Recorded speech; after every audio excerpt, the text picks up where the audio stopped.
All right, wonderful people, welcome back to this wonderful channel where we bring you back-to-back update and information as it is hot. In case you have not joined our social media handle, what are you waiting for? Kindly go ahead and subscribe, like, comment, share, and also remember to on your notification button so that whenever our news drop, you will be the first. We'll collect them. Let's go down to the news proper as it is hot.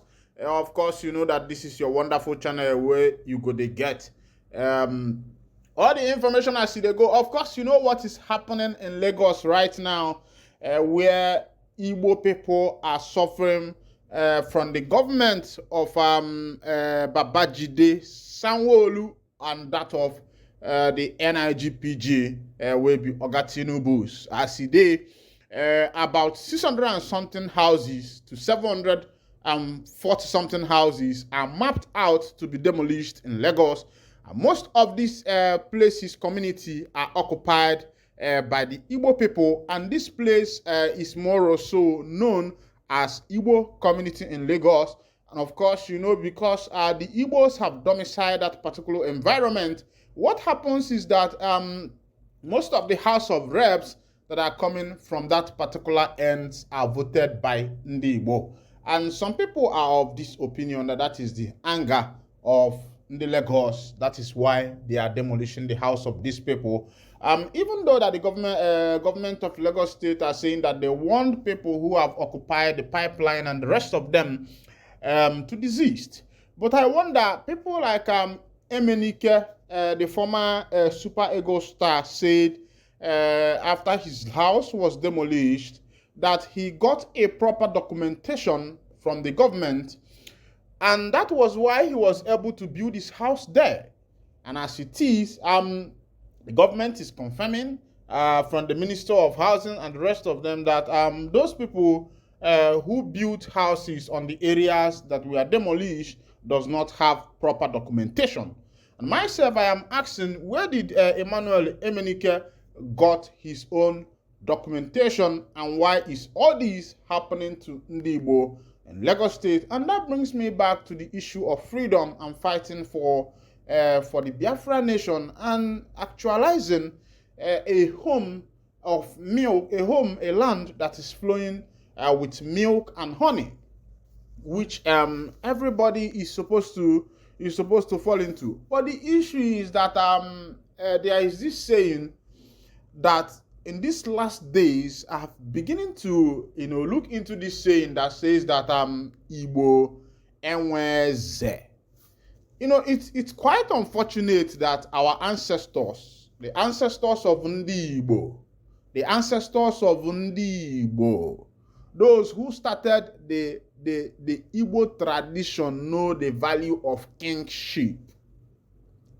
Even as it is that if you trace the genealogy of Igbos, if you start tracing their ancestral line and where they come from, there is this big evidence. There is a big proof.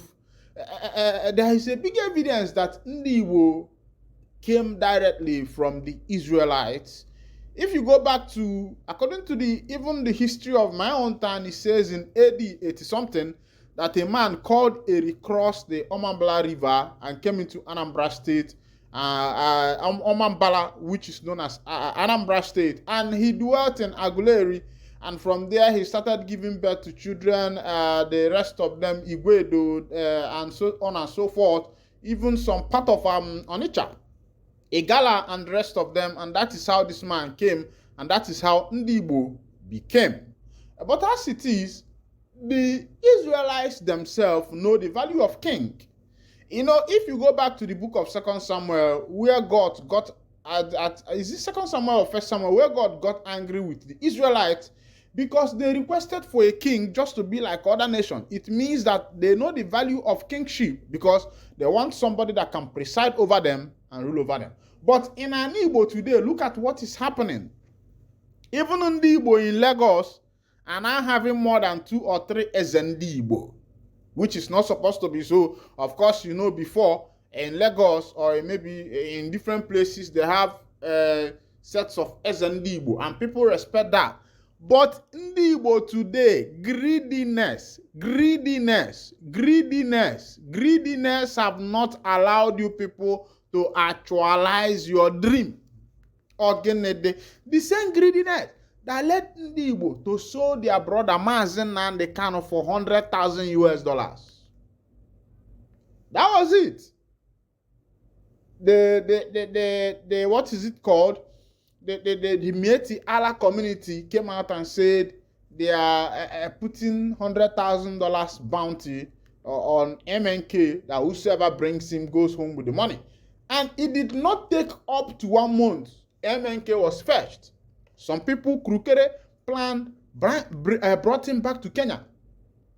Told him, our brother, come home, there is this thing we are doing. We want you to give a proper presentation. We want you to do an exposition on what is called freedom and how our people can navigate from being in the country called Nigeria and have a country called Biafra, how our people can migrate, how freedom can come, how we can move from Biafra to Nigeria just as the Israelites moved. And MNK was convinced, being a zealous man who wants freedom for his people, being a man who wants his people to be free, being a man who has understood, who has read wide. You know, one thing that is happening to Ndi Igbo is that Ndi Igbo is leaving the path of education. Yes.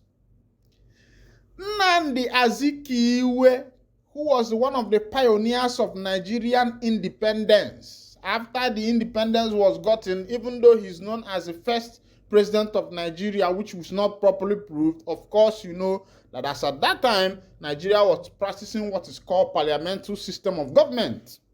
And he was the president, and an Hausa man was the prime minister. Of course, you know that in the parliamentary system of government, let's look at what UK is practicing today, because they got that first system from UK, where Queen Elizabeth is more like a celebrant. Queen Elizabeth is more also the president of UK. But the prime minister, Sunak, is the one who has the authority. And that was what Nnamdi Azikiwe was meant then, without him realizing the game that is being played against him. And as it is today, you can see where Ndi Igbo is. But my question and my problem and my issue with Ndi Igbo is that Ndi Igbo themselves, who are, you know, under this predicament, who are suffering, who are passing through this thing, have not come together to realize themselves and say, now it is time for us to go. A few of them, those who want gubernatorial position, senatorial position, ministerial position, are still playing hanky-panky with the NIG government, because somehow they want to retain their position and they don't even want the betterment of their people. You can look at what is happening. In Igbo, there is no good road. Go and check, except for Oti that came in, and P2B and Ngige that did a marvelous work in Anambra State. Even though as it is now Ngige, many people are against him, even though somehow he got into that office by Krukere, by window, by wayside. But Ngige did a lot of work in Anambra State, even before P2B won that case in court and stepped into the matter, even though P2B took that part too, saved money for the state and the rest of them. But I also fought P2B for saving such a money. Why not invest it? Had it been that P2B invested that money in a big factory in Anambra State, by now Anambra State would have still been earning revenue in that from that particular investment, and that was his mistake. It's not about boasting that you saved a lot of money in the coffers of the state.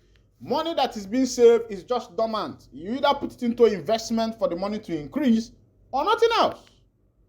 So the issue is that Ndi Igbo has refused to come back to their senses, except for few who knew their worth, who are fighting to make sure that there will be balancing in an Igbo. But as it is, a lot has happened, and the Yorubans and the Hausans are doing these things to Ndi Igbo, knowing that Ndi Igbo are not together. You can discuss something with your brother Onyibo today, planning on what to do tomorrow. He has gone to the to the president to report to him your plans because he wants some few peanuts. He wants the president to recognize him as the better person and leave you. So that is what is happening when I say, ndị Igbo ndonu, onwere onye mere ibia, ịghọtago, onye ọbụla mata na onwere onye mere ibia, maka na ebe onye wụrụ alụ ka ọ na-eje achịlụ pantị ahụ. Ịma wụ alụ na Meduguri, jebe Abuja ịjọ pant, mba, ọ dịrọ mba, ọ dị eme eme. Ịma wụkwa na alụ na Kavanchan, jebe Kwarangida ịchọ pantị gị. Onye mara ebe ọ wụ alụ, nya ma gịnị? Nya chọrọ pantị ya. Mgbaka ndọbili ehie, maka na asị na nya bụ okwu, ọ na-abịakwa na-abịa ka service, maka na ọ na-aga ọ na-abịa n'uche m nwa na-ekwu n'ọnụ m. When I say can double here, now so if not the first time we be say the carry body chook for this wonderful channel, can you go ahead and subscribe, like, comment, share, and also remember to on your notification button so that whenever our news drop, you will be the first one to collect them. Thank you for listening. God bless you.